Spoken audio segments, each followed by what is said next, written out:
दिल्ली सल्तनत में 5 मैंने बताया हुआ था 5 वंश थे।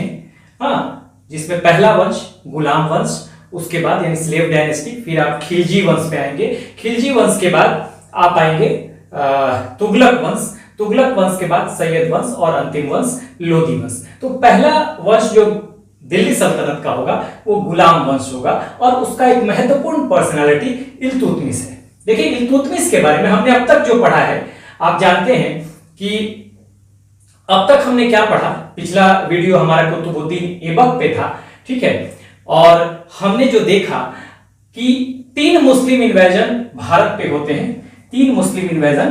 पहला होता है यहां सिंध पर, इस सिंध वाले पार्ट पर पहला इन्वेजन होगा, इस सिंध वाले पार्ट पर 712 एडी में, 712 एडी में, और ये होगा सफल आक्रमण सिंध पर।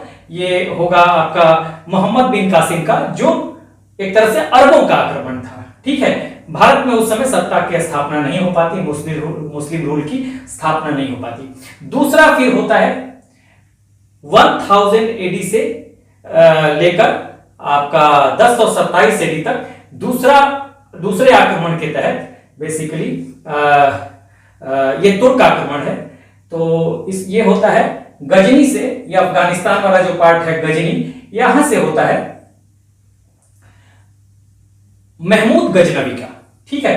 ये तुर्क था, बेसिकली ये तुर्क थे, अफगानिस्तान पे इन्होंने पकड़ बनाई थी। तो पहला तुर्क आक्रमण होगा। पहला तो आक्रमण मुस्लिम आक्रमण अरबों का आक्रमण हो जाएगा, जब मोहम्मद बिन कासिम 712 एडी में सिंध पे आक्रमण करता है और भारत में मुस्लिम सत्ता की स्थापना नहीं हो पाती। दूसरा आक्रमण तुर्क आक्रमण मोहम्मद गजनवी का, महमूद गजनवी का आप कह सकते हैं, गजनी से, अफगानिस्तान के गजनी से 1000 एडी से 1027 एडी के बीच में 17 रेड करता है, लेकिन उसका मकसद भारत में सिर्फ लूटमार करना, संपत्ति लूटना और वापस जाना था, वो चला जाता है।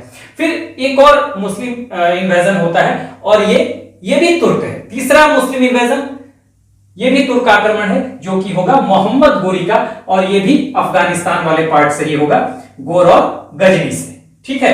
ये गजनी है तो ये गोर है और इधर हेरात है। ध्यान रखिएगा, हेरात और गजनी के बीच में हमेशा ये गोर है। तो मोहम्मद गोरी गजनी और गोर से कई अटैक भारत में करेगा। ये 12वीं शताब्दी में होता है, ठीक है। तो ये तीसरा आक्रमण है, तीसरा मुस्लिम आक्रमण, और इसके बाद भारत में मुस्लिम सत्ता की स्थापना हो जाती है।